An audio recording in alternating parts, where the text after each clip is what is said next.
Assalamualaikum warahmatullahi ta'ala wabarakatuh. Terima kasih sidang hadirin yang masih lagi bersama dengan channel seadanya.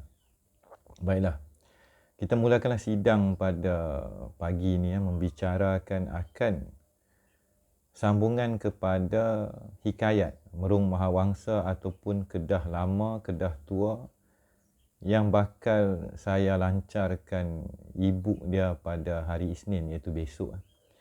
Bagi sidang yang telah WhatsApp, keberadaan dan cara saya akan hantar kepada telefon masing-masing, insya-Allah pengumumannya akan berlangsung pada pagi esok. Maka tajuk sidang kita pada pagi ini menjurus kepada rahsia Kota Adam yang dikatakan City of Light ataupun Kota Cahaya. Lantas pada pagi ini kita bangkit daripada tidur seperti mana hari-hari yang mendatang sebelum ini. Kita terlupa bahawa pada pagi ini kita adalah di dalam sebuah hamparan ataupun titian masa. Di dalam kita hidup di muka bumi ini, kita tidak dapat lari daripada apa yang telah berlaku terdahulu, apa yang sedang berlaku ketika ini, dan apa yang bakal mendatang di dalam ceritanya yang tetaplah merujuk kepada ketuhanan yang Esa, yang satu. Kudrat, iradat dan kehendak yang Maha Esa pasti terlaksana. Mau tak mau kita akan dipusarakan di tanah air kita sendiri. Jasad kita akan dikuburkan, disemadikan di tanah air Bonda Pertiwi. Di mana bumi ku pijak, di situ langit ku junjung. Di mana bumi ku pijak, di situ aku akan dipusarakan. Jadi pada sidang kita pada pagi ini, cahaya Kota Adam. Di dalam kajian dan juga sejarah-sejarah yang langka yang mana telah dan bakal saya kepilkan di dalam e-book tu nanti. Teras kepada semua penceritaan manusia di muka bumi adalah Kota Adam ataupun keluarga Adam yang pertama yang kemudiannya bersambung dengan rahsia orang Melayu yang memegang rahsia warisannya Bahtera Nabi Nuh yang terselamat di dalam sebuah hukuman kepada manusia di muka bumi. Maka kita perlulah bersyukur pada pagi ini kerana kita di antara golongan-golongan mereka yang terselamat dan telah mengalir melalui titisan yang terdahulu sehinggalah pada kita pada pagi ini sebagai orang Melayu memegang amanah apa yang tersisip di pinggang, apa yang digenggam dan perlambangannya sebuah keris warisan zaman berzaman. TikTok saya tak boleh buat live dengan menghunus keris, itu langgar regulation diorang. Lantas siarannya ini berlangsung di YouTube dan juga di TikTok. TikTok pada skala yang lebih pendek, di YouTube pada skala yang lebih panjang. Kita tak ramai, saya ulangi sekali lagi. Kebangkitan kesedaran mengenal diri meliputi alam beralam dan zaman berzaman tidak ramai.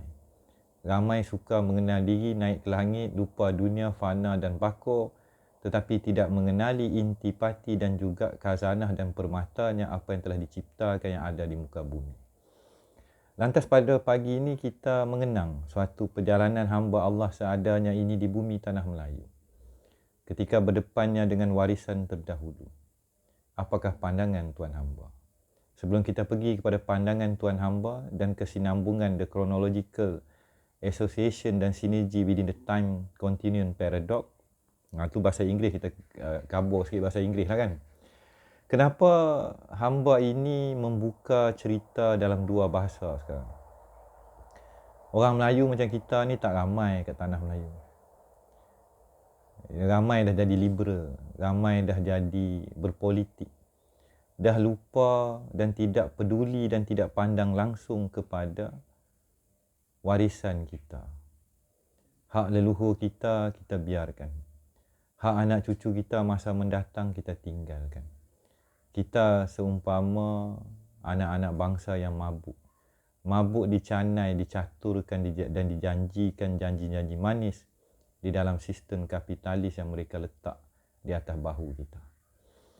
Lantas pada pagi ini, bila kita menyorot akan pandangan seorang Melayu, yang samalah seperti di dalam ayat Quran tadi, takutilah kamu akan pandangan orang-orang mukmin. Apakah pandangan Tuan Hamba? Kita belum pergi pada tuan dan hambanya tadi. Kita pandangan seorang hamba dulu. Bukankah di dalam kosmologi dan warisannya, budayanya orang kita, kita memberikan pandangan. Bukankah pandangan itu terpalit dengan cahaya? Cahaya itu terpalit dengan gelombang radiasi, tenaga, dalam bahasa sekarang dipanggil electricity. Lantas, pandangannya seorang Melayu merujuk kepada pandangan tuan dia. Tersemat, tersimpul, tersulam indah warisan leluhur kita yang memahami dan mahukan anak-anak bangsa melihat, menyaksikan, memberi nasihat, memberi pandangan, menjatuhkan hukum dan menjalankan tata cara kehidupan di muka bumi atau jagat raya ini berlandaskan kepada cahaya matahari, ketuhanan ataupun nur tadi. Inilah dimaksudkan pandangan seorang Melayu. Seorang Melayu memberikan pandangan berdasarkan dan berteraskan kepada tiang arasnya itu cahaya tadi. Tetapi cahaya yang bagaimana? Cahaya dan pencahayaan dan kepercayaannya tadi. Kepercayaannya seorang Melayu bertitik teras kepada kefahaman dan juga mengenali intipati wujudnya alam beralam, wujudnya barang atau ciptaan ini berlapis-lapis. Sebenarnya orang Melayu itu amat kompleks. Orang Melayu itu adalah yang dimaksudkan mereka yang memahami ataupun the people of understanding. Mereka yang halus, mereka yang menjiwai, merasai, meraga sukma, merasakan, digerakkan. Siapakah gerangan tuan hamba? Apakah gerak dia, geran dia, angan-angan dia? Daripada situ kalau kita jumpa orang-orang Melayu lama seperti yang berlaku pada saya ni zaman bodoh piang, siapa gerangan hang ni Fuzi? Cucu ni gerangannya bagaimana?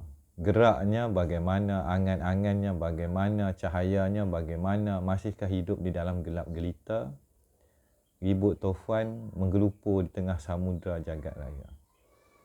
Andai bangsa kita pada pagi ni, anak cucu kita kembali duduk di kampung halaman leluhur kita, bersilaturahim kembali, mengenali asal usul asal muasal, mengenali diri bukannya menjadi orang yang angkuh melupakan kesinambungan leluhur kita yang mukmin, leluhur kita yang ahli kitab, leluhur kita yang bertauhid, leluhur kita yang telah sampai, leluhur kita yang telah tidak ada hijab antara mereka dengan Maha Esa. Cobaannya kita pada akhir zaman ini, inilah cerita akhir zaman. Seperti mana dikatakan runtuhnya tembok khazanah anak yatim piatu. Itu terang, jelas dan nyata. Tidak dapat kita nafikan pada pagi ini. Kita kehilangan sanad tadi. Kita kehilangan warisan kita. Kita kehilangan tok nenek kita. Setakat 1, 2 dan 3 mungkin kita ingat lagi. Selepas itu di akhir zaman di kala ini, anak-anak bangsa sudah tidak mahu mengingati leluhur yang lama. Pusara-pusara tua dalam jejak warisan menjadi tempat timbunan sampah. Pemegang amanah tidak menjalankan kerja. Seolah-olah mereka mahu melupuskan malah banyak daripada pusara kita telah tidak dihormati, dijual tanah pusara, diambil alih, dijadikan kebun. Nama-nama terdahulu hilang lenyap ditelan di zaman. Tetapi jiwa-jiwa dan cerita mereka itu bukanlah pada apa yang terkubur dan dipusarakan di tanah tadi. Cerita-cerita mereka itu siapa diri mereka dan ruh mereka kekal di dalam sanubari dan sekujur jasad anak-anak warisan sehinggalah pada kita pada hari ini. Di dalam kita menanti gerak dan angan-angan, gerangan dan juga pandangan tadi, maka titik tolak kepada menjadinya seorang Melayu, pandangannya seorang hamba seadanya di bumi Melayu pada pagi ini, kembalilah kepada gelanggang cahaya ketuhanan. Kembalilah kepada cahaya gelanggang Nur Muhammad. Kembalilah kepada gelanggang cahaya yang terang benderang yang menerangi dan menyinari di sebalik segalian lapisan alam beralam. Bila mana cahaya itu telah hadir dan difahami oleh anak-anak bangsa, maka tidak ada hijab di antara sekalian yang wujud ataupun terwujud, dan masa pun kita terkeluar daripada gelanggang masa. Benda ini ada di dalam kajian saintifik barat dan juga metafizik dan juga sains. Tetapi kalau kita pada pagi ini saya bicara lagu ni, mereka kata Tok Fauzi dah gila. Tok Fauzi ni merapu. Tok Fauzi ni hayal. Ni cerita kurafat, bid'ah, syirik dan sebagainya. Benda ni tidak ada dalam kitab. Benda ni tidak ada dalam hakikat makrifat. Ada sebenarnya. Terang jelas lagi nyata bagi mereka yang percaya, setakat percaya atau duduk dalam cahaya, melihat, memegang, merasai dan telah ada di dalam lautan cahaya tadi. Ini barang yang nyata, jelas, terang dan pasti. Andai skrin saya gelap ketika ni, andai saya tidak pasang lampu bilik saya, tidak ada cahaya matahari pagi ni, tidak ada pelita ayam pun, maka yang akan kedengaran hanyalah suara. Kita tidak kita tidak mampu merungkai wajahnya, bentuknya, lenggang-lenggoknya, pencahayaannya dan warna-warni alam semula jadi. Hadirnya matahari pada setiap hari membawa cahaya, memberikan kehidupan yang merupakan sumber tenaga dan hidup kepada tumbuh-tumbuhannya tadi. Ultravioletnya tadi ada vitamin dia. Ada pergeseran di antara atomik partikel. Inilah kosmologi warisan bangsa kita yang telah terpendam dan tersorok hampir ribuan dan puluhan ribu tahun. Bagi kita yang amat sedikit ini, kita perlu kembali kepada suatu gelanggang yang tidak ada sempadan. Mereka yang meletakkan tembok-tembok batu dan hanya menanti ketika mati baru mahu mengenali dunia, maka mereka amat rugi. Amat rugilah mereka, dan di situlah dikatakan, andai aku dihidupkan kembali walaupun sehari lagi, tetaplah aku tidak akan mengikut kehendak hawa nafsu dan juga kebodohan dan juga bodoh piangnya aku ketika hidup. Wahai yang Maha Mencipta, kembalilah aku ke muka bumi walaupun sehari lagi. Tetapi itu tidak akan berlaku. Kerana di dalam kita diberikan kehidupan pada pagi ini. Dunia materialistik, dunia barat amat kecil. Nak mengubah dunia perlukan sesuatu yang besar. Perlukan sistem politik, perlukan peperangan, perlukan segalanya. Sedangkan kekuatan yang mutlak dan hakiki itu milik yang Maha Esa, tunggal sejati, Allahu Akbar, Allah Maha Besar. Di gelanggang utusan-utusan Allah, mereka memberikan peringatan. Kembalilah kepada gelanggang cahaya dan berpeganglah kepada tali Allah tadi. Kosmologi ini telah ada di dalam pakaian dan warisan kita. Tersemat di dalam perlambangan pakaiannya, busananya tadi, bahasanya tadi. Dan juga yang dikatakan kitab-kitab diri yang kini dalam pengalaman dan pengamatan saya amati, itu kata-kata pengamatan saya, telah wujud, telah disemai dan mula tumbuh tunas-tunas di dalam jiwa dan raga dan jasad anak-anak bangsa di segenap pelosok muka bumi. Telah berlaku kepada keluarga besar Melayu. Malah yang dikatakan di Apache ke, di Afrika ke, di Inka Maya ke, golongan-golongan syaman atau pengamal itu pun telah mula datang kepada tanah Melayu. Kat mana mereka berkumpul itu tak perlulah saya nyatakan kan.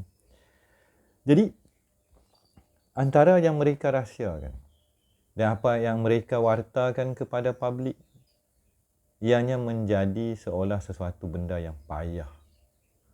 Kadang kita kesian pada anak-anak bangsa.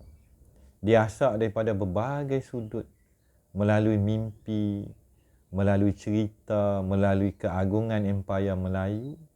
Tetapi di mana hendak mereka mulakan? Adakah perlu mereka mendaki gunung jerai daripada bawah menapak atau naik kereta? Ataukah perlu mereka melanggar sekatan yang ada di ledang dan memasuki hutan simpan yang telah tidak diizinkan kepada orang-orang Melayu? Dan hutan-hutan pesaka kita yang kita dilarang masuk?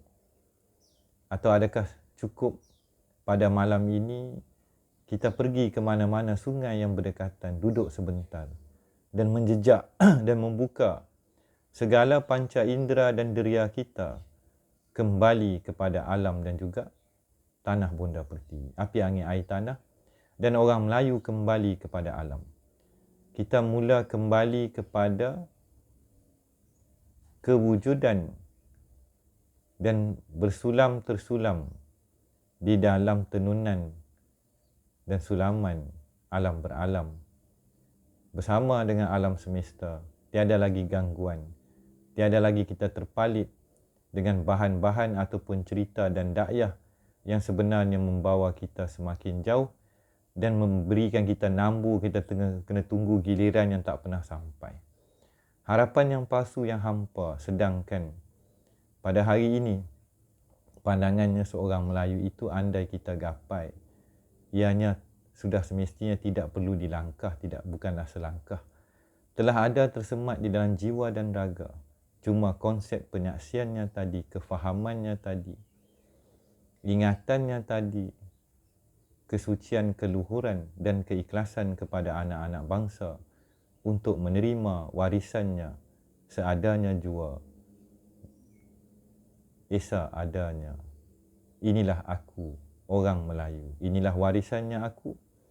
Inilah permata yang aku warisi daripada manusia yang pertama melewati sekalian alam beralam dan telah ada wujud, tidak lagi perlu dicari.